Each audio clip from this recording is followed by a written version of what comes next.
Right जी, so here we are on, हाँ हम कल 42 का आज आखिरी दिन है हमारा पहला पेपर जो अक्टूबर नवंबर 2000 उसका कर रहे थे हम 21 का अपना वेरिएंट। तो I just quickly go there और उसको आज कंप्लीट करते हैं।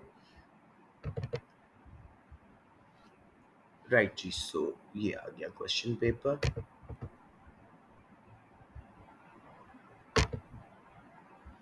और ये इसकी मार्क स्कीम भी खोल लेते हैं साथ साथ ताकि हम साथ से रेफर कर सकें। विंटर 42,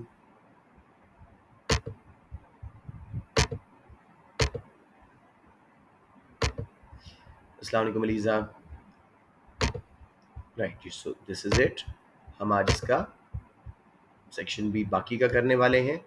हमने 2 क्वेश्चंस बड़ी डिटेल में करे थे। अनफॉर्चुनेटली वो हमारी रिकॉर्डिंग कल नहीं हो सकी, लेकिन वो बड़ी डिटेल में कंज्यूमर बिहेवियर का क्वेश्चन मैंने करवाया था। अब ज़रा देखें क्वेश्चन नंबर 5 हमारे पास मॉडल आंसर पूरा मौजूद है नोट्स के अंदर।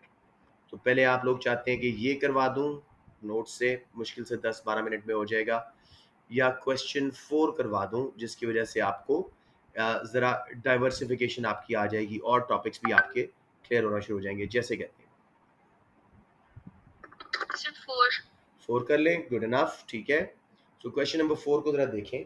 Explain the link between diminishing marginal returns and the shape of a firms short run marginal cost curve and short run average total cost curve। एक सेकेंड जी, कोई बच्चा आ रहा है, रिदा, ठीक है। अब आप लोग मुझे बताओ ये क्वेश्चन मैं आपको अगर नोट्स से करवा दूं अपने, कुछ समझ आता है, या मैं बकायदा सॉल्व करके यहाँ पे करवाऊं, जैसे आप लोग कहते हैं।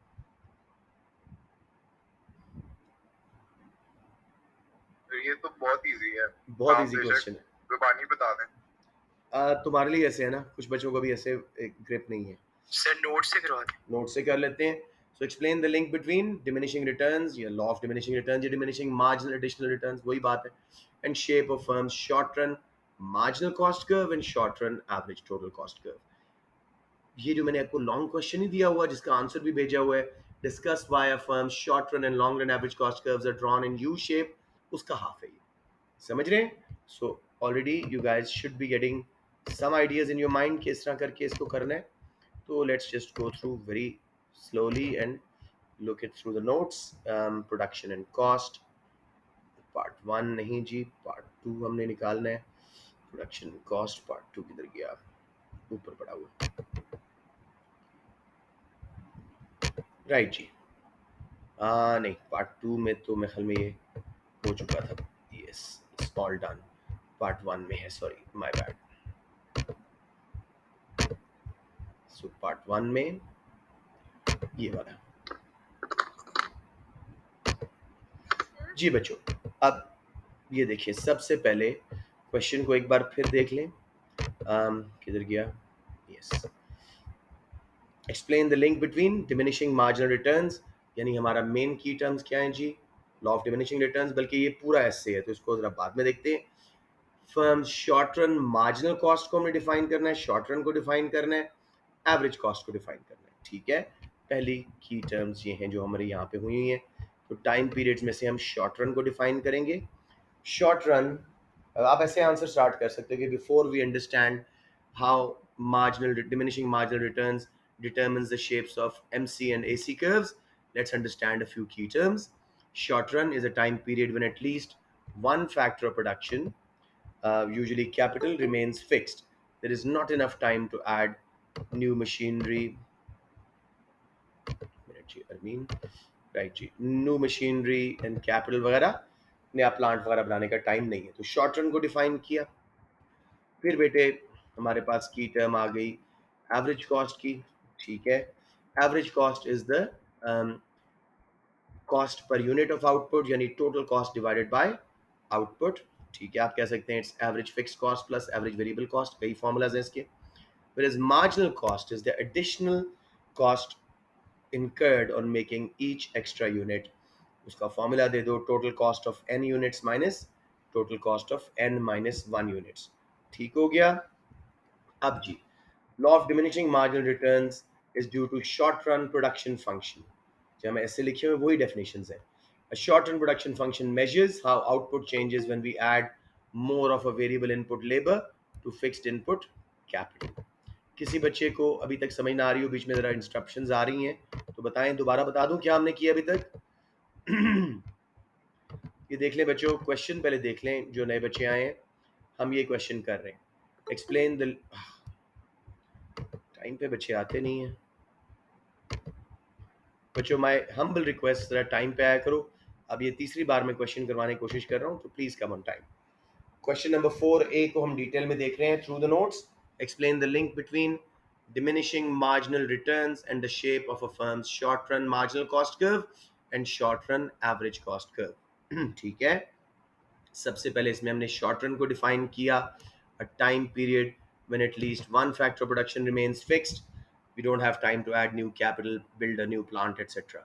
Um, Average cost is the cost per unit of output, total cost divided by output. Whereas marginal cost is the additional cost incurred on making every extra unit of output. It's calculated by the formula total cost of n number of units minus total cost of n minus 1 units. Right, G? Law of diminishing returns, your diminishing marginal returns is based on short run production function. A short run production function measures how output changes when we add more of a variable input bracket में labor to fixed input capital. यानी quantity is a function of labor, quantity output f function l labor. अब जी हमारा law of diminishing returns, ये very important लिखा हो, वही question है। The law of diminishing returns, your diminishing marginal return, states that as we keep on adding more of a variable input like labor to fixed inputs like capital, marginal and average product may initially rise, increasing returns, but will eventually diminish, diminishing returns. Total product क्या करेगी? Will rise at a faster rate first till there is increasing returns and then rises at a slower rate. ये देखो सारे formulas marginal product को define करते हैं, average को करते हैं, total को करते हैं। अब बच्चों ये थ्योरी तो आपने जरूर देनी है। In short run, firm cannot add more capital and the variable factor of production is labor. To increase production, the firm will add more labor. Initially, every additional worker will add more to the output than the previous one, as workers have easy access to capital. So, table के मुताबिक third worker तक there is a good scope of division of labor and capital labor ratio rises. This is called increasing returns. Her additional worker के पास मशीनें हैं, अपना work station है, वो पहले से ज़्यादा आउटपुट बना रहा है, मार्जिनल प्रोडक्ट बढ़ रही है। However, after a point, as we keep on adding more labor to fixed number of machines, diminishing returns will occur, as workers will have delayed access to capital. उनको machine नहीं मिलेगी, capital नहीं मिलेगा, there is less scope of division of labor, capital labor ratio fall हुई. So from fourth worker onwards, in the table below, diminishing returns sets in. बच्चों कोई confusion ये increasing diminishing returns में, तो मैं दोबारा concept समझा दूं।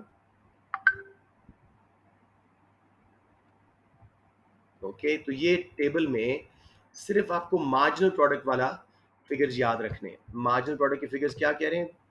10, पहले देखो कैपिटल 3 है, लेबर मशीनें फिक्स्ड है, शॉर्ट रन है ना, 3 मशीनें, लेबर हम ऐड किए जा रहे हैं 1 से लेके 7th वर्कर तक। सिर्फ मार्जिनल को याद कर लें, 10, 14, 16, 8, 2, 0, -2। अगर ये आपने याद कर लिया, सारे इधर से ही कैलकुलेट होते हैं। मार्जिनल को जमा करते जाएं, टोटल्स बनते जाते हैं। 10 + 14 सेकंड का टोटल प्रोडक्ट 24 हो गया, फिर 24 + 16 मार्जिनल ऐड किया, वो 40 होता गया।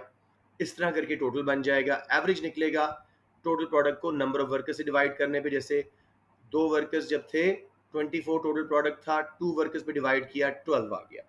अब देखो हाईलाइटेड एरिया में साफ नजर आ रहा है कि पहले 3 वर्कर्स तक हर वर्कर पहले से ज्यादा चीजें बना रहा था, टोटल प्रोडक्ट तेजी से बढ़ रहा था, मार्जिनल एवरेज दोनों बढ़ रहे थे, हर वर्कर के पास इजीली मशीन्स अवेलेबल थी, हमें इंक्रीजिंग रिटर्न्स मिल रहा है। चौथे वर्कर से देखो, 16 से सीधे 8 आउटपुट उसने एक्स्ट्रा बनाई है, टोटल प्रोडक्ट स्लो बढ़ा, एवरेज गिरना शुरू हो गई, मार्जिनल भी गिर रहा है, यहाँ से डिमिनिशिंग रिटर्न्स आया और 7वें वर्कर पे नेगेटिव रिटर्न्स आ गया। किसी को यहाँ प्रॉब्लम है तो मैं टेबल को थोड़ा सा और समझा दूं।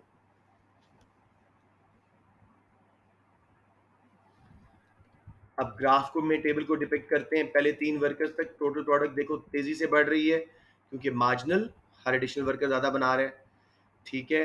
फिर तीसरे के बाद मार्जिनल गिरना शुरू हुई, स्टिल पॉजिटिव थी, छठे वर्कर पे जीरो हुई, टोटल बढ़ा स्लो, छठे पे मैक्सिमाइज हो गई, जब मार्जिनल नेगेटिव हुई तो टोटल भी गिरी।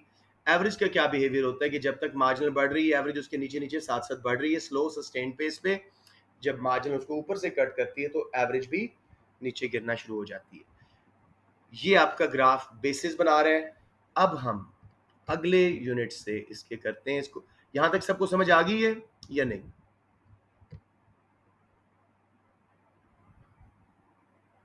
I need answers. सबको क्लियर है जो खामोशी है? जी सर। ओके ओके, सही सही है। सेकंड पार्ट करते हैं जी अब इसका। इधर से आपका बाकी आंसर, और देखो जहां जहां मैंने एस से लिखा हुआ है वहीं से क्वेश्चन होगा इंशाल्लाह। अब ये सारे रिलेशनशिप्स छोड़ो, ये सब एमसीक्यूज के लिए है। लॉन्ग रन को स्किप मारो।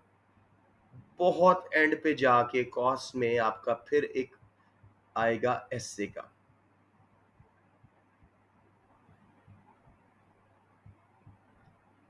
ये important graph, short run average cost SS का। तो अब आप इसको समझाएंगी। मार्जिनल कॉस्ट की शेप हॉकी शेप क्यों है? Initially, each extra worker is producing more than previous one. Marginal cost of every next unit is falling. After output Q0, diminishing returns occurs. Now workers have less access to machinery. Marginal cost starts to rise. Her additional worker कम चीजें बना रहा है, additional cost बढ़ रही है।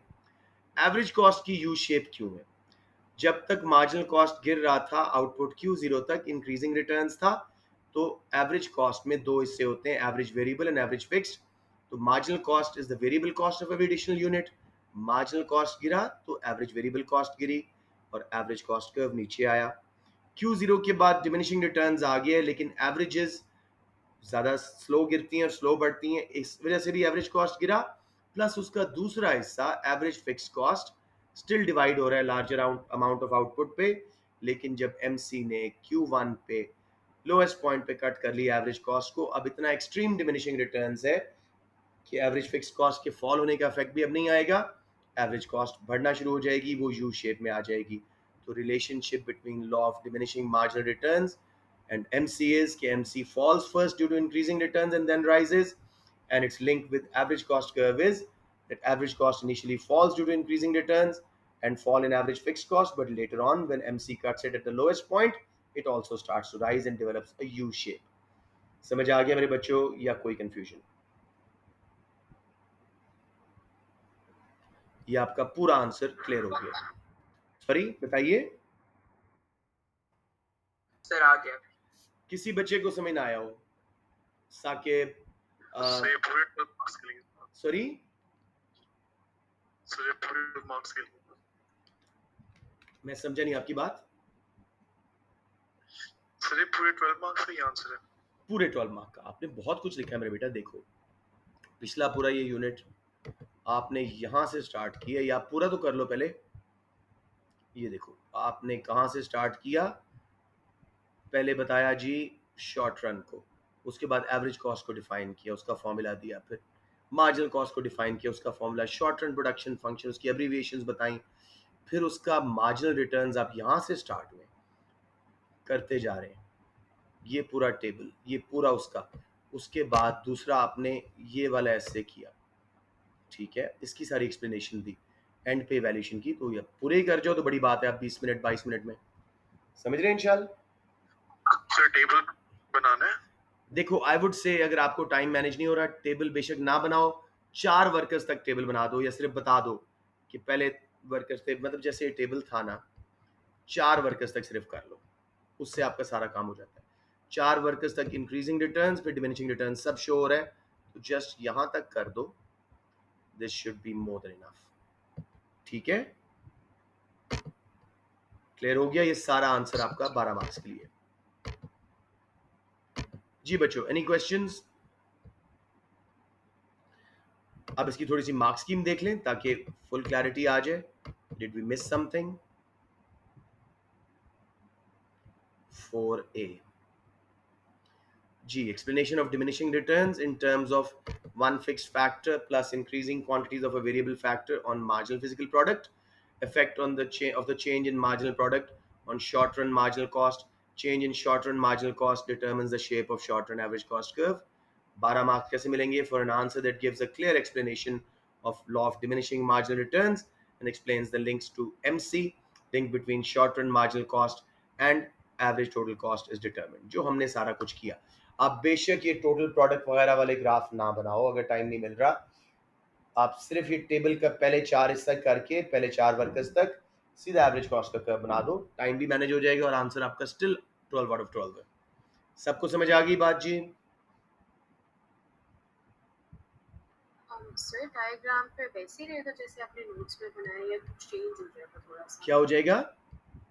मतलब आपने जो नोट्स में बनाया हुआ है it's G. For up to like 7 like number of levels right? तो मैं हाँ. पूछ रही हूँ अगर हम नहीं सिर्फ नहीं, 4 तक कोई बनाएंगे 4 तक तो आप बनाए ग्राफ टेबल, वो समझ जाएगा. इंक्रीजिंग डिमिनिशिंग रिटर्न्स दोनों आप दिखा दिए, आगे नेगेटिव रिटर्न वो खुद समझ जाएगा.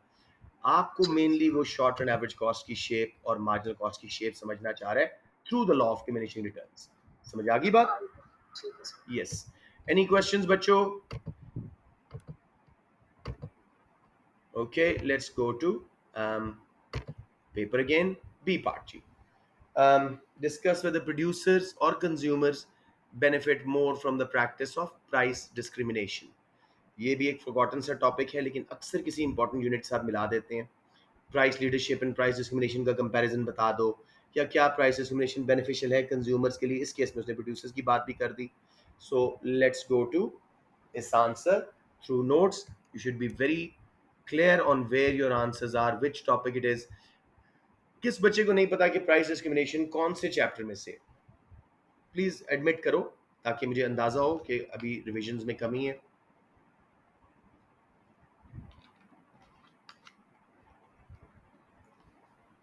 ओके, अली अहमद बताएंगे ये कौन से चैप्टर से है?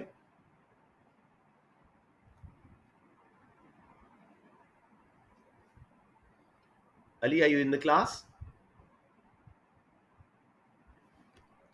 Yes sir. कौन से चैप्टर से ये क्वेश्चन है? 4B.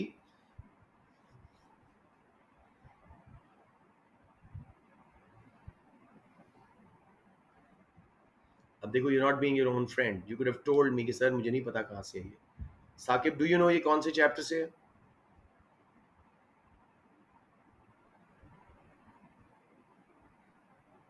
C, you need to help me out for me to be able to help you. कम से कम इतना तो एडमिट कर सकते हैं ना कि भी इस यूनिट नंबर 8 हमने ऑब्जेक्टिव डिस्क्रिमिनेशन कंटेस्टेबिलिटी रिवाइज नहीं किया. अब देखो एग्जाम सर पे है, मैं अज्यूम कर रहा हूँ आप लोगों की रिवीजन हो चुकी है, आप लोगों के पर्सनल मैसेजेस भी इस तरह के आ रहे हैं, बट अभी तक आप आइडेंटिफाई नहीं कर पा रहे हो कि प्राइस डिस्क्रिमिनेशन कहाँ पे है, फिर कैसे पता होगा है क्या. So just at least be honest right now. So जी, यूनिट 8 ऑब्जेक्टिव्स डिस्क्रिमिनेशन कंटेस्टेबिलिटी, ये मैं आपको दिखाता हूँ. इस तरह का क्वेश्चन भी इसमें हुआ है. ये पहला क्वेश्चन प्लीज जरूर कीजिएगा. Discuss if firms are always willing and able to maximise profit. ये आपका कॉमन क्वेश्चन है जो अक्सर इंपॉर्टेंट यूनिट्स के साथ मिला के वो दे देता है. 25 का भी दे सकता है, 12 का भी, उसके हिसाब से इसका साइज कर लीजिएगा. पूरा मॉडल आंसर बना हुआ है. अब नेक्स्ट टॉपिक, और ये जो है ये आपके एमसीक्यूज में बहुत काम आएगा. ग्राफ इधर भी आपको सीखना पड़ेगा कि एमसी एमआर वाली आउटपुट, MR0 पे रेवेन्यू मैक्सिमाइज, पूरी ये ऑब्जेक्टिव्स डिफरेंट इसमें क्लियर हुए हैं, इवैल्यूएशन तक हुई है. अब देखिए, price discrimination. Discuss if price discrimination is always bad for producers and consumers. कुछ भी वो कहता है. तो सबसे पहले प्राइस डिस्क्रिमिनेशन की definition. It is when a firm charges different prices for the same product या service to consumers with no differences in cost of production. Price discrimination होने के लिए डिफरेंट प्राइसेस हों लेकिन कॉस्ट ऑफ प्रोडक्शन सेम हो. इसके methods क्या हैं जी? It can be by region, different इलाकों में डिफरेंट प्राइसेस चार्ज करो. कैसे? Due to different price elasticity of demand for the product. जहाँ इन इलास्टिक डिमांड है, आप मोनोपली हैं लोकल कंट्री के अंदर, प्राइस बढ़ा दो. जहाँ इलास्टिक डिमांड है किसी और कंट्री में, कंपटीशन ज़्यादा है, तो प्राइस कम कर दो. उस तरह बाय यूज़, वापटा आपको कमर्शियल एंड डोमेस्टिक यूजर्स को अलग अलग रेट चार्ज कर रही है. बाय टाइम, सीजन्स में हायर फेयर्स एयरलाइंस वगैरह के, होटल्स के, ऑफ सीजन में कम. प्रोडक्ट वही है, सर्विस वही है, कॉस्ट वही है. बाय पर्सन, सर्जन अमीरों को ज़्यादा चार्ज कर रहे हैं, गरीबों को कम. समझ आ रहा है बच्चों? कोई कंफ्यूजन बेसिक्स प्राइस डिस्क्रिमिनेशन की? हमने पहले प्राइस डिस्क्रिमिनेशन को डिफाइन किया, उसके मेथड्स बताए, फिर अब बताते हैं conditions. Which firms can discriminate prices? Firm has to be a price maker, monopoly हो, oligopoly हो, कम से कम monopolistic competition की हो. Perfect competition की firms cannot discriminate prices because they're price takers. PED different हो डिफरेंट मार्केट्स में, कहीं high कहीं लो, ताकि प्राइस चेंज कर सको। फिर जी markets can be separated by law, या रीजनली इतना डिफरेंस हो, लाहौर और न्यूयॉर्क की मार्केट है तो न्यूयॉर्क में आप ज़्यादा चार्ज कर रहे हो, लाहौर में कम, तो कोई मसला नहीं है।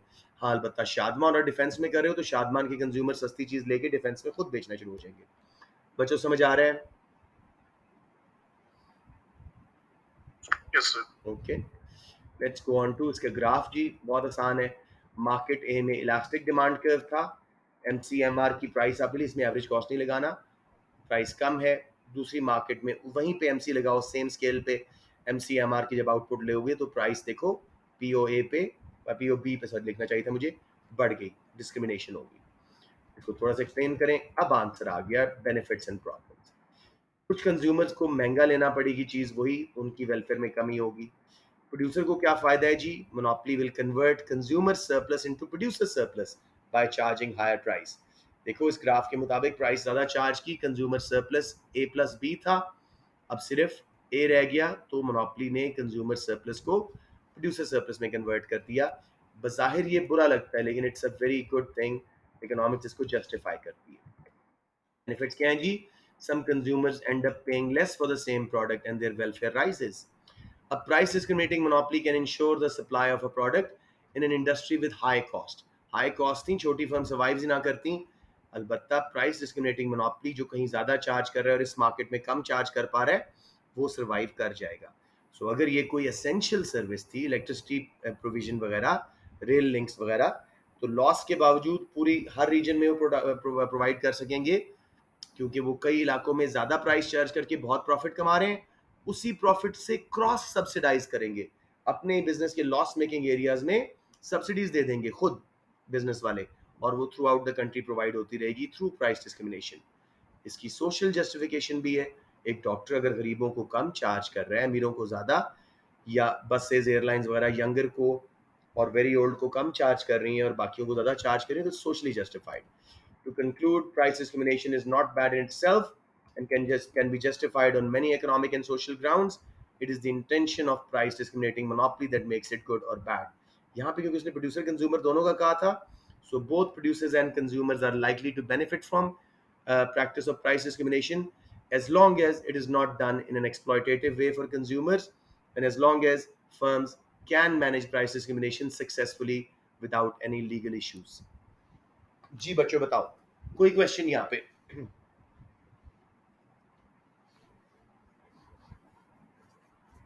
आई think No, sir. It should be a reality check कि कई बच्चों को अभी तक टॉपिक नहीं पता, तो there is a huge concern then. उसमें I feel at a utter loss, मुझे समझ नहीं आ रही मैं कैसे आपकी हेल्प करूं जब तक आप अपने सिलेबस से ही आशना नहीं। अब नंबर 5 एंड 6 बहुत सिंपल क्वेश्चंस हैं। 5 का प्रॉपर आंसर मौजूद है। अली आप जैसे बच्चों को मैं रिक्वेस्ट करूंगा, साकिब, ये टॉपिक जो बार बार रिपीट क्वेश्चंस हैं, एफिशिएंसी, जीडीपी का, इस तरह के कम से कम इंडिफरेंस कर्व्स के, ये सॉल्व कर करके मुझे बेटे बेटे एक बार आपके हाथ से निकल गया ना, तो आप काफ़ी अच्छा लिख सकोगे। I am not putting you on target, it's just that I need to help my students. So would you guys do that? Self करोगे या मैं आप लोगों को असाइनमेंट्स भेजूँ तब जाके करोगे?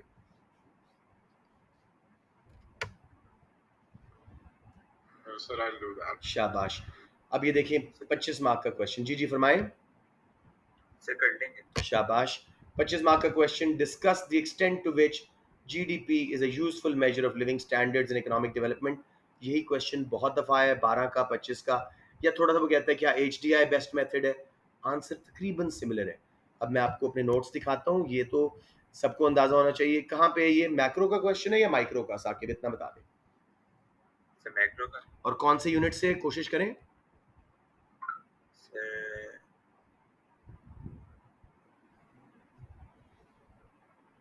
Okay let's see, unit 2, unit 2 growth and development, ठीक है। So let's quickly go to unit 2। इसमें वो क्वेश्चन आ सकता है कि how does government achieve economic development, उसमें फिर हम वो टूरिज्म और मल्टीनेशनल्स की बात करेंगे। उसमें बहुत सारे तरीके हैं बेटे, एजुकेशन, सप्लाई साइड, सारी पॉलिसीज आपको उस पर लेके जाती हैं, ठीक है। Physical and monetary policy actual growth लाती है, उससे भी इकोनॉमिक डेवलपमेंट आ सकती है। फॉलो करो तो आपका रेंज ही इतनी बड़ी होगी क्वेश्चन की कि आपको रोकना पड़ेगा अपने आप को। फिर वैल्यू सस्टेन को मेंटेन करने के लिए बिल्कुल बिल्कुल, सस्टेन करने के लिए आपने वो कंस्ट्रेंड ऑप्टिमाइजेशन लेके चलनी, ठीक है ना। Yes. चलिए लेट्स सी जी, आप बेशक वो क्वेश्चन भी करके भेज दो इंशाल्लाह जो आपको थोड़े से डिफरेंट लग रहे हैं। उप्स, अब आगे चला गया हूँ जी। ये देखो बेटे, ऐसे इंपॉर्टेंट मैं क्वेश्चंस आपने भेजा हुआ है। सर मैं कह रहा हूँ इंग्लिश की सीआईज खत्म हो जाए फिर मैं आपको ओह श्योर 28 श्योर से श्योर, नो वरीज। स्टार्ट करूंगा। ये देखो बेटे, exact same question, discuss if GDP is a good indicator of living standards. इसमें उसने वर्ड क्या यूज किए हैं आपके उसमें पेपर में, discuss the extent to which GDP is a useful measure of living standards and economic development। बात वही है, ठीक है। सबसे पहले हम सबको उनको बताएंगे, थोड़ा सा यहाँ पे मुझसे मिस हुआ है, लिविंग स्टैंडर्ड्स और इकोनॉमिक डेवलपमेंट क्या है। Living standards and economic development is a very wide term, ठीक है। It includes all facets of life, not just the economic growth and monetary welfare. It includes education, health, opportunities, leisure opportunities, clean environment. It includes ability to have leisure time, entertainment facilities, कितनी बहुत कुछ, health, education, development of human being, किस किस चीज़ से इंसान को खुशी मिलती है, वो सारा लिविंग स्टैंडर्ड्स में और इकोनॉमिक डेवलपमेंट में आता है। तो सबसे पहले हम बताएंगे एक पैराग्राफ, जीडीपी क्यों अच्छा मेजर है। किसी कंट्री का जीडीपी बढ़ रहा है, उसका क्या मतलब है, उधर इकोनॉमिक ग्रोथ आ रही है, फिस्कल डिविडेंड आ रहा है। जो पिछला क्वेश्चन 25 मार्क का हमने इसी चैप्टर में किया हुआ है। ये कॉमन क्वेश्चन जरूर करो बेटे, 8 जो मैक्रो के दिए हुए हैं। You guys are wasting a lot of time in my opinion. This is 20 I don't know 4th of April, 23rd, हाँ 24th of April. You do not have that much time left now, ठीक है। So basically sir development भेजा हुआ है आपको। हाँ आपने तो भेजा हुआ है, लेकिन कई बच्चे नहीं कर रहे आप अभी। कह रहे हैं? मैं बेटे ये वाला क्वेश्चन कह रहा हूँ, देखो आपको मैंने मैक्रो में 8 क्वेश्चन सॉल्व करके भेजे हुए हैं। ये नीचे क्वेश्चन भेजा ऊपर नोट्स में सारा आंसर है, ये देखो। Discuss economic growth is always beneficial, पहले चैप्टर में है कि explain how economic growth is measured, 3 methods उसके, and what is the difference between GDP at market price and GDP at factor cost. ये कॉमन 8 क्वेश्चन कर लो आप बेटे, ठीक है ना। इसमें से आपको कुछ ना कुछ आएगा। आपने कर लिए? हाँ जी। गुड गर्ल, शाबाश। तो अब देखिए बेटे, हमने आंसर शुरू किया। जीडीपी अच्छा मेजर है लिविंग स्टैंडर्ड का कि नहीं, पहले उसकी तारीफ करेंगे एक पैराग्राफ, थोड़ा सुन लें। Fiscal dividends, if GDP is rising countries government enjoys fiscal dividend, यानी टैक्स रेवेन्यू ज्यादा आ रहा है क्योंकि अनएम्प्लॉयमेंट कम है, वो अनएम्प्लॉयमेंट बेनिफिट्स कम देने पड़ रहे हैं, इनकम ज्यादा है, डायरेक्ट टैक्सेस से इनडायरेक्ट टैक्सेस से पैसा बहुत आ रहा है, तो गवर्नमेंट का बजट सरप्लस होगा, उसको वो एजुकेशन हेल्थ केयर पे इंफ्रास्ट्रक्चर पे लगाएं। बस ब्रीफली बता दीजिएगा। और क्या फायदा है, GDP can be converted into real GDP to remove the distorting effect of inflation. It can be divided by population to make it real GDP per capita, average income बताता है। फिर जी ये एच डी आई का भी हिस्सा है, ठीक है, न्यू म्यू का भी हिस्सा है, कई इंडिकेटर में यूज होता है, मोस्ट कॉमनली यूज्ड है, तो it's a good indicator of living standards. However it has many limitations. अब वही चीज, GDP does not account for hidden informal shadow या grey economy, black market, smuggled items, illegal trade वगैरह। इससे लोगों की, हमारी लिविंग स्टैंडर्ड्स बहुत ऊपर होते हैं, लेकिन जीडीपी इसको शो नहीं कर पाता। सो यहाँ पे जीडीपी अंडरस्टेट कर देता है लिविंग स्टैंडर्ड्स को, whereas people are enjoying a much better quality of life. Do it yourself activities, हम अपना घर खुद पेंट कर लें, अपनी गाड़ी खुद ठीक कर लें, प्रोडक्टिव सर्विसेज हैं, लेकिन कोई पेरोल नहीं हुआ, किसी को थर्ड पार्टी को इन्वॉल्व नहीं किया, तो जीडीपी में शो नहीं हो रहा, हमारी लिविंग स्टैंडर्ड बेहतर हो गए। सब्सिस्टेंस फार्मिंग, 1/3 ऑफ अफ्रीका अपना फूड खुद ग्रो करके खा जाते हैं, तो उनके पास बड़े अच्छे ऑर्गेनिक वेजिटेबल्स एंड फ्रूट्स हैं, उनकी लिविंग स्टैंडर्ड अच्छे हैं। जीडीपी में क्योंकि ये किसी मंडी में नहीं बिक रही, ये वाली फूड नजर नहीं आ रही, जीडीपी अंडरस्टेट कर रहा है लिविंग स्टैंडर्ड को। नॉन मार्केटेड एक्टिविटीज़, हमारे देहातों वगैरह में औरतें बहुत मेहनत करती हैं अपने खामदों की फसल को बीजने में, कटाने में, हर चीज़ में मदद कर रही हैं। All these activities have no pay role involve, living standards are higher than what GDP is showing. ये पहला पॉइंट सबको समझ आ गया कि क्या क्या चीज़ें जीडीपी मिस कर रहा है। Shadow economy, do it yourself, subsistence farming, खुद उगा के खा लेना, वो जीडीपी में नहीं आएगा, लेकिन लिविंग स्टैंडर्ड अच्छे होंगे। नॉन मार्केट एक्टिविटीज़, किसी को यहाँ प्रॉब्लम आ रहा हो? ओके, नेक्स्ट जी, इनकम डिस्ट्रीब्यूशंस का। जीडीपी पर हेड बढ़ रहा है या जीडीपी बढ़ रहा है, लग रहा है मुल्क बहुत तरक्की कर रहा है, लेकिन चंद ही पार्टीज अमीर हो रही हैं, चंद लोगों के हाथ में पैसा स्क्वीज्ड है, तो it does not mean everybody is getting better of. ये बेटर क्वालिटी ऑफ लाइफ सिर्फ चंद ग्रुप्स के लिए है जिनके पास पैसा ज़्यादा हो रहा है, बाकियों के हालात वैसे ही हैं। सो ये सही तरह जीडीपी रिफ्लेक्ट नहीं कर पा रहा living standards. Composition of GDP, GDP में मिलिट्री गुड्स बनी जा रही हैं, F-16 टैंक्स, तोपें वगैरह। हमारे लिविंग स्टैंडर्ड्स कब अप होंगे? जब हमें कंज्यूमर गुड्स मिलेंगी। सो अगर कैपिटल गुड्स ज़्यादा बन रही हैं, मशीनरियाँ वगैरह, तो वक्ती तौर पे कंज्यूमर गुड्स कम बनेंगी, हमारे लिविंग स्टैंडर्ड डाउन, जीडीपी बड़ा ऊपर जा रहा होगा। फ्यूचर में जब उन मशीनरी कैपिटल गुड्स से कंज्यूमर गुड्स बनेंगी, हमारा लिविंग स्टैंडर्ड अप होगा लेकिन जीडीपी स्लो बढ़ रहा होगा। तो दो काउंट्स पे जीडीपी यहाँ पे मिस कर रहा है अपने लिविंग स्टैंडर्ड्स का एस्टिमेशन को। बेटे कुछ समझ ना आ रहा हो प्लीज पूछते जाएं, इसकी एक सेंस है। जब ये सेंस आ जाए तो ये टॉपिक बहुत आसान हो जाता है। Shall I repeat these points या समझाऊं दोबारा? Sir clear. एनीवन जी?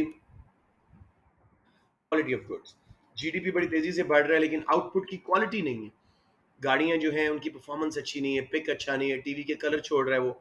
तो लिविंग स्टैंडर्ड्स नीचे जा रहे हैं, जीडीपी नजर नहीं आ रहा, उस बात को देख नहीं पा रहा। जीडीपी ओवर टाइम सेम है लेकिन लोगों के पास लेजर टाइम ज्यादा है, कम घंटे काम करें, उनके लिविंग स्टैंडर्ड्स अप हैं, जीडीपी नहीं सोच रहा। जैसे इस क्वेश्चन में खाली जीडीपी था तो तब ये पॉइंट नंबर 6 यूज कीजिएगा। अगर रियल जीडीपी पर हेड लिखा हो तो तब नहीं। जीडीपी राइज में reflect growth but it was due to just rise in price level. सिर्फ महंगाई की वजह से लगा कि चीजें बहुत बढ़ रही हैं। लिविंग स्टैंडर्ड्स में not improve, therefore we should convert into real GDP. आखिरी जी, परचेजिंग पावर पैरिटी। ये क्या शो करता है जी? एक मुल्क में एक सर्टेन अमाउंट ऑफ मनी कितनी चीज़ें खरीद सकती है, एक बास्केट ऑफ गुड्स कितने में आ रही है।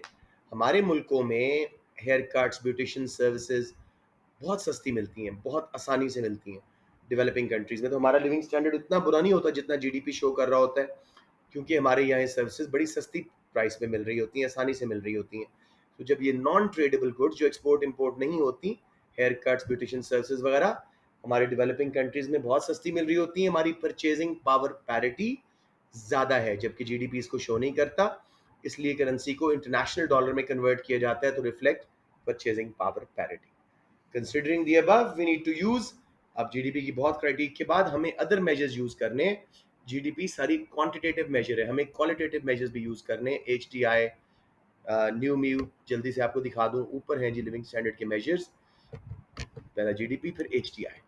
ह्यूमन डेवलपमेंट इंडेक्स, ये क्या है जी? It's a composite measure of economic development.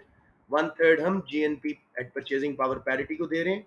GNP means gross national product, GDP में net property income from abroad add करनी होती है। वन थर्ड हम लिटरेसी इंडेक्स को दे रहे हैं कि एवरेज ईयर्स ऑफ स्कूलिंग कितनी है एक 25 साल आदमी की एक कंट्री में, उसकी स्कूल अटेंडेंस कितनी है।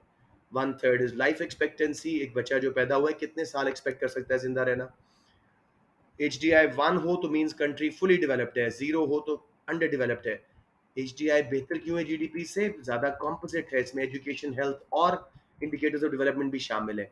लेकिन बुरा क्यों है? कॉमनली यूज नहीं है जितना जीडीपी आमतौर पर यूज है, इसके फिगर्स इतनी आसानी से अवेलेबल नहीं है। नेक्स्ट जी, net economic welfare, measurable economic welfare.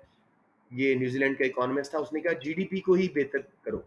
कैसे? जहां जीडीपी अंडरस्टेट कर रहा है, हिडन इकोनॉमी वगैरह की वैल्यू ऐड कर दो, और जहां जीडीपी लेजर टाइम को ऐड कर दो। जहां जीडीपी ओवरस्टेट कर रहा है, मतलब जीडीपी बढ़ रहा था लेकिन पोल्यूशन कंजेशन बढ़ रही थी, लिविंग स्टैंडर्ड कम, तो वैल्यू ऑफ कंजेशन वगैरह, पोल्यूशन वगैरह का एस्टिमेट लगा के निकाल दो।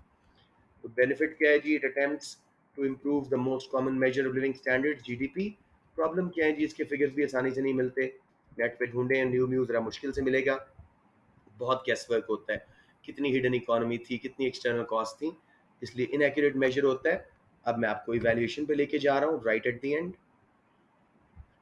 ये देखिए evaluation, it can be understood from the above discussion that GDP is a good indicator of economic growth or monetary welfare, but other qualitative measures need to be used alongside GDP to include wider perspective of life. Hence, a combination of quantitative GDP and qualitative indicators give us a better comparison of living standards. समझ आ गया मेरे बच्चों? Kindly make this your homework, ये बहुत common question है, बार बार आता है।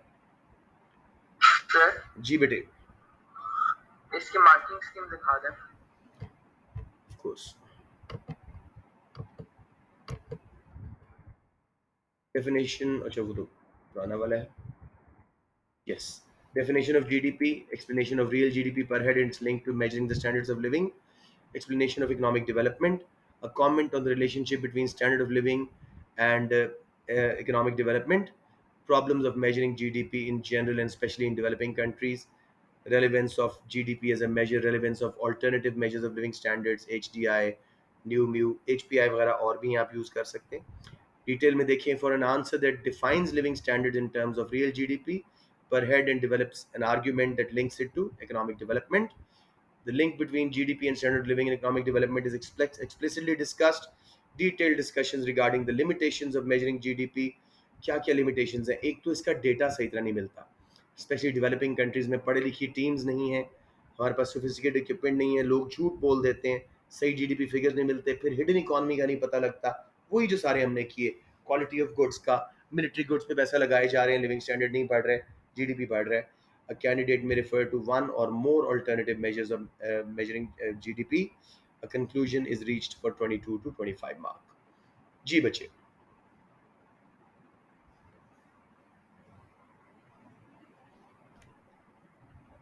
Hamza clear बेटे? सर जी बेटे. सर इस पे हम एमपीआई का जिक्र कर सकते हैं? क्यों नहीं कर सकते बेटे? देखो आप जीपीआई भी कर सकते हो, लेकिन वही बात है कि रिक्वायर्ड क्या है मार्क्स स्कीम में? जीडीपी, ठीक है, उसकी definition, monetary value of all goods and final goods and services produced in a country over a year within the geographical boundaries of a country. Real GDP में convert करते हैं inflation को adjust करके, ठीक है, और फिर उसको पॉपुलेशन से डिवाइड करके रियल जीडीपी पर हेड बनाते हैं, उसका फॉर्मूला बता दो, नॉमिनल जीडीपी ओवर डिफ्लेटर. फिर जी इकोनॉमिक डेवलपमेंट, जैसे मैंने बड़ी डिटेल में बताया आईएमएफ के स्टैंडर्ड्स के मुताबिक कि भाई एजुकेशन हो, हेल्थ हो, साफ इन्वायरमेंट हो, लेजर टाइम की अपॉर्चुनिटीज़ हो, फ्रीडम हो, स्पिरिचुअल फ्रीडम हो, ट्रैंक्विलिटी हो, खाने पीने की चीज़ें दो नंबर ना हो, साफ हो, ये सब कुछ economic development and living standards होते हैं. सो स्टैंडर्ड ऑफ लिविंग और इकोनॉमिक डेवलपमेंट का क्या लिंक है जी? जितना एक कंट्री का स्टैंडर्ड ऑफ लिविंग बेहतर होगा, उतना वो कंट्री डेवलप्ड होगा, एजुकेटेड होगा, हेल्थ केयर होगी. फिर मेजरिंग जीडीपी के प्रॉब्लम्स वो सारे जो हमने किए, एक तो कलेक्शन में इश्यूज, उसके बाद हिडन इकोनॉमी नहीं पता लगती, एक्सटर्नल कॉस्ट को ये नहीं कंसिडर कर पाता, इन्फ्लेशन को नहीं देख पाता, खाली जीडीपी, क्वालिटी ऑफ गुड्स को नहीं देखता, परचेजिंग पावर पैरिटी को मिस कर जाता है.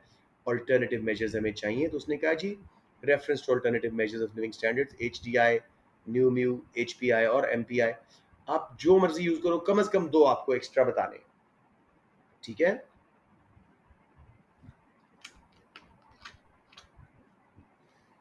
जी बच्चों, एनी क्वेश्चंस हियर?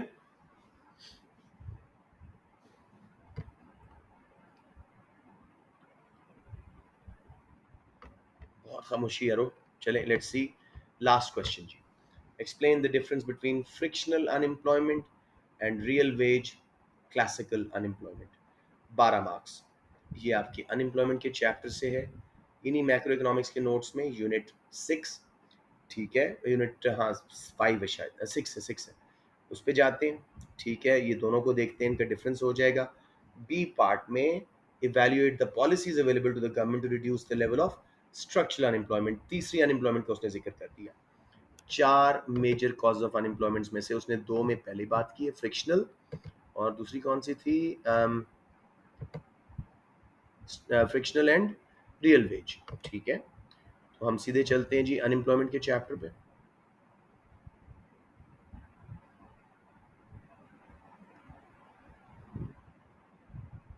आप इस तरह पेपर किए जाओ ना, आपकी रिवीजन हो जाती है. आप लोग कह रहे हो हम रिवीजन कर रहे हैं, आई वुड से पेपर करें तो आपकी रिवीजन ऑटोमेटिकली हो जाती है.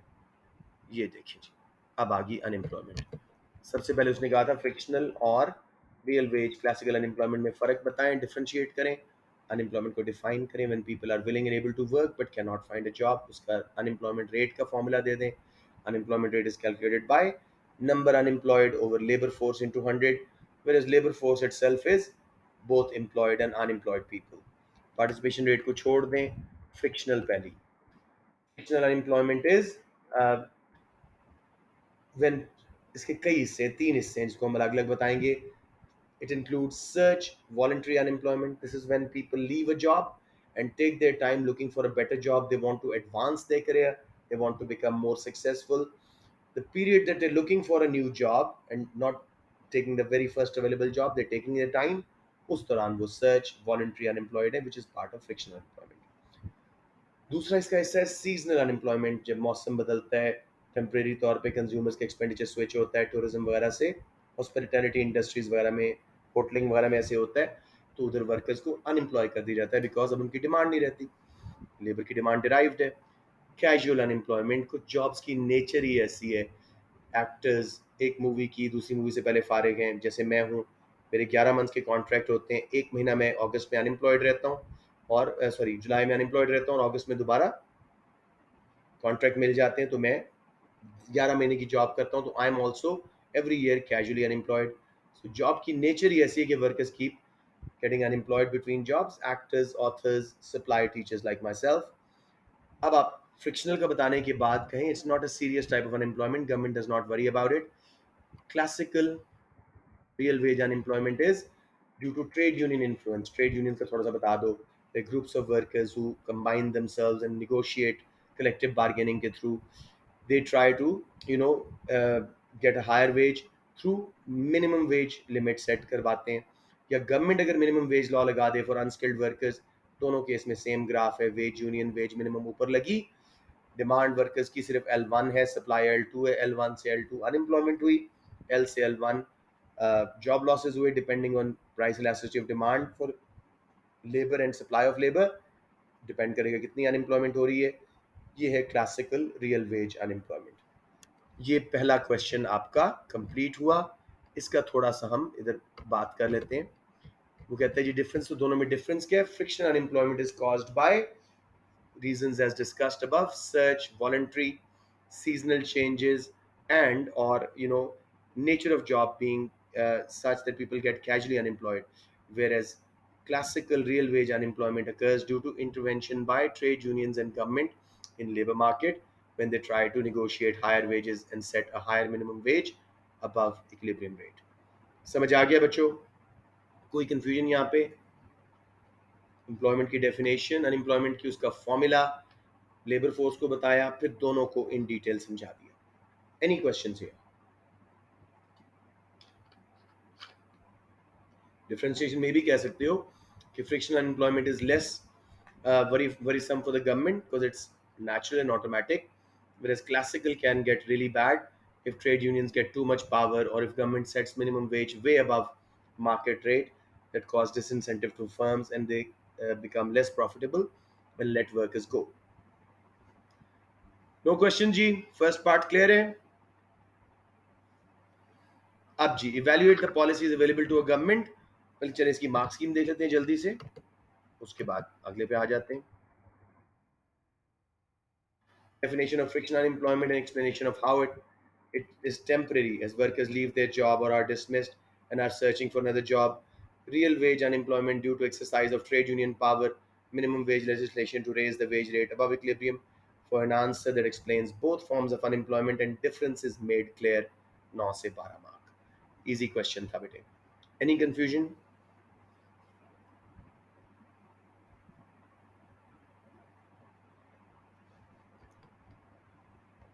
Okay, let's go back to the questions. B part ji. Evaluate the policies available to government to reduce. मैं जरा देखूं आप लोग क्लास में हैं भी सही कि नहीं, सो तो नहीं गए सारे?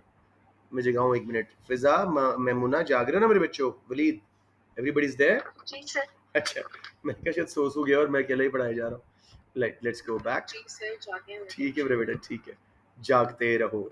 अच्छा जी, 6B, evaluate the policies available to a government to reduce the level of structural unemployment. थोड़ा सा आपका नॉलेज चेक कर सकता हूँ, चंद बच्चों को तो पता है, मुझे पता है। Walid, can you tell me what is structural unemployment और उसके 4 हिस्से, सिर्फ नाम बता सकते हो?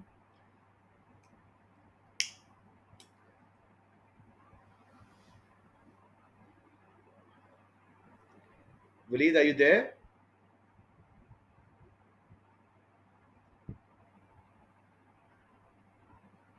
सर मैं बता दूं? हाँ, दैट कंसर्न्स मुझे, बच्चे बच्चे इस वक्त डिफाइन नहीं कर पाते या बता नहीं पाते कम से कम बेसिक्स। जी मैमुना बता दें।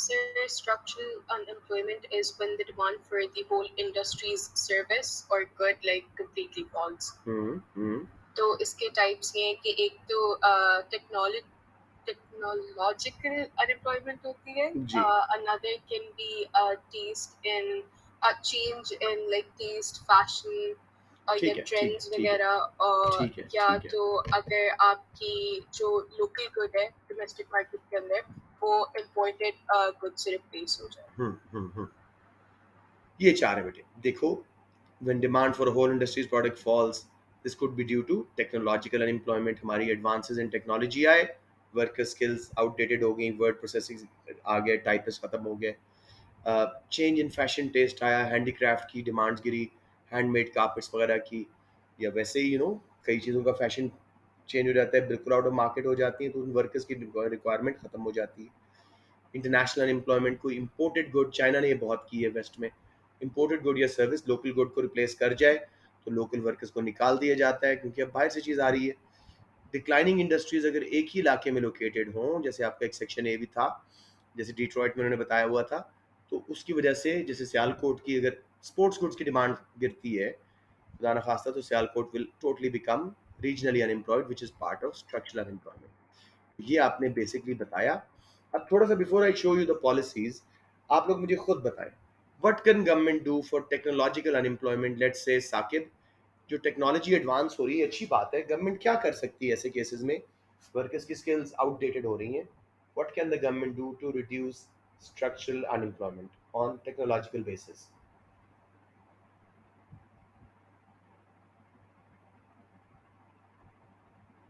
Saqib can you tell me technology advance Sir, हो रही या so they can provide training to the workers. शाबाश बोलते जाओ जरा अच्छी तरह बताओ एजुकेशन एंड ट्रेनिंग से क्या होगा सर उनके जो स्किल्स हैं वो पॉलिश होंगी और जो न्यू टेक्नोलॉजी है उसके हिसाब से वो ट्रेन एब्सोल्युटली होंगे. शाबाश कम से कम इतना तो बच्चा बता सके ना कि वर्कर्स को स्किल्स दें टेक्नोलॉजी के मुताबिक कैड कैम पे इन सब चीज़ों पे कराएं रोबोटिक्स वगैरह कंप्यूटराइज टेक्नोलॉजी उनको सिखा दें ना सिर्फ ये कि उनको जॉब्स मिल जाएंगी बल्कि they have a much higher earning potential which will contribute towards GDP it will make the country more richer country की डेवलपमेंट आएगी बुरहान आप बताएं जब फैशन टेस्ट वगैरह चेंज हो रहे हो इसके अलावा और क्या ऑप्शन है हमारे पास क्या कर सकती है गवर्नमेंट सर जो मतलब क्या कहते हैं जो इंडस्ट्रीज राइज कर रही है मतलब जिधर इमर्जिंग फैशन इंडस्ट्रीज वगैरह शाबाश ट्रेंड चेंज हो रहे हैं उन इंडस्ट्रीज को सब्सिडाइज करते हैं और ताकि वो वर्कर्स को लोग ट्रेनिंग करवा दें उसके लिए बहुत अच्छे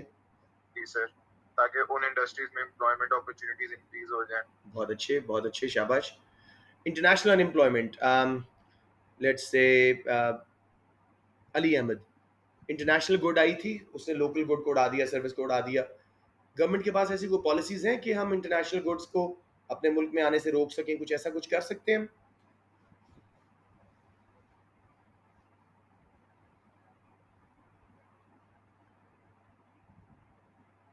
अली हम क्या कर सकते हैं कि इंपोर्ट्स हमारे मुल्क में कम आए और लोकल गुड्स ज़्यादा बिकें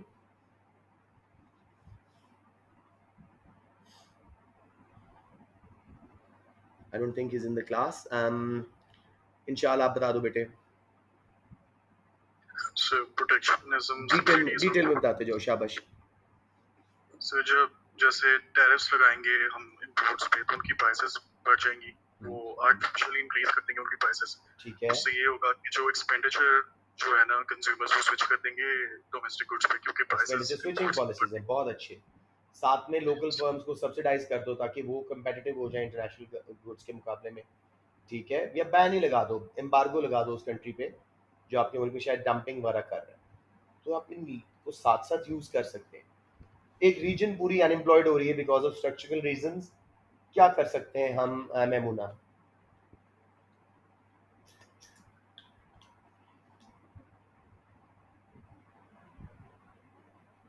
सियालकोट में रीजनल अनएम्प्लॉयमेंट आ रही है गवर्नमेंट सियालकोट में क्या कर सकती है कि भाई ये कम हो जाए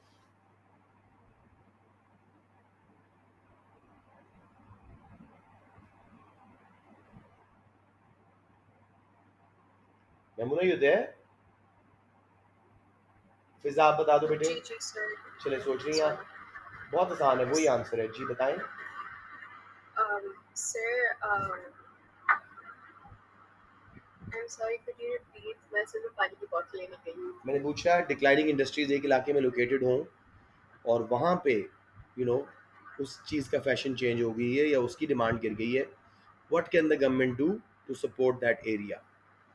सर गवर्नमेंट ये कर सकती है कि उनको एजुकेशन मतलब उनको ट्रेनिंग दे to go towards other industries that शाबाश। are still in the मतलब in that region उस रीजन को specifically. सब्सिडाइज भी कर सकते हो ताकि उसका डिक्लाइन डिले हो Subsidize. जाए, ठीक है ना? जी सर. प्रोटेक्शन भी यूज कर सकते हो अगर ये इंटरनेशनल रीजन की वजह से थी।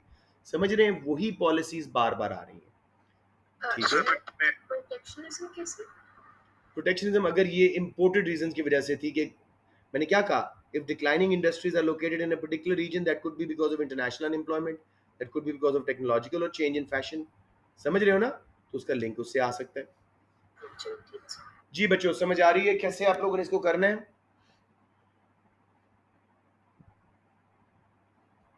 जी जी निशाल, क्या बोल रहे थे आप? ये है पॉलिसीज जी। फ्रिक्शनल के लिए government can provide job information through human resource development centres, newspapers, media, education and training to increase geographical and occupational mobility of labour. Structural के लिए जैसे हमने भी बात की, subsidies to declining industries, training in different skills, providing information, protectionism. Cyclical के लिए expansionary fiscal and monetary policy, और वो जो रियल वेज क्लासिकल थी उसके लिए abolishing minimum wage law, reducing powers of trade union, उनका राइट ऑफ वोट बना दो कि कम से कम सारे वर्कर्स वोट करें तब जाके स्ट्राइक्स पे जा सकते हैं, उनकी पावर्स कम कर दी जाए। तो here we go with the mark scheme। तो उन्होंने 2 या 3 पॉलिसीज एक्सपेक्ट करनी है आपसे। Definition of structural unemployment, supply side policies, education and training, reduce corporation tax, minimum wage act abolish कर दें हैं। अच्छा, वो तो उसमें subsidies on housing cost, reduction of trade union power. यार ये कर स्ट्रक्चरल रहा है और कर रहा है दूसरे के लिए। चलें, सप्लाई साइड है तो मान लेते हैं aspect of fiscal policy relevant, subsidies वगैरह, टैरिफ वगैरह। अब वो क्या कह रहे हैं, आंसर दैट विल 3 पॉलिसीज। हमने प्रोटेक्शनिज्म भी की, हमने ट्रेनिंग एंड एजुकेशन भी की, ठीक है जी, और हमने तीसरी कौन सी की थी,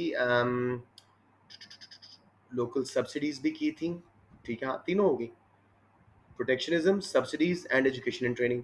तो 3 को अच्छी तरह इवेल्युएट कर दें different types of structural unemployment के साथ लिंक करके। बच्चों समझ आ गया?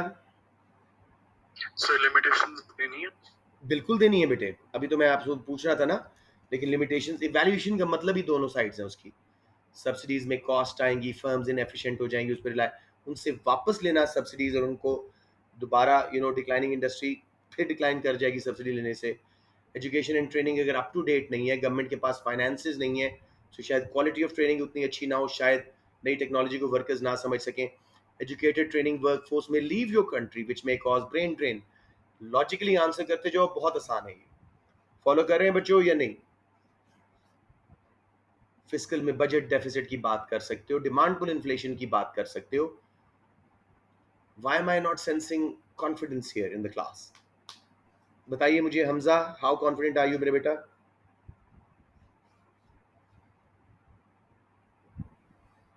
कई बच्चे चले गए हैं। Walid, are you clear? Yes sir. आप कहाँ चले गए थे when I was asking you the question? Sir असल में मेरा कल एग्जाम है तो मैं साथ ओए साथ दो ओए ओए, सब्जेक्ट्स अच्छा अच्छा पढ़ अच्छा, रहा sorry sorry sorry, good boy, I appreciate you attended it. जी, ये पहला हमारा नवंबर का पेपर हो गया है। आई पुट दिस वीडियो, आप दोबारा देख लीजिएगा जिनको कंफ्यूजन है या जिन्होंने नहीं देखी। सो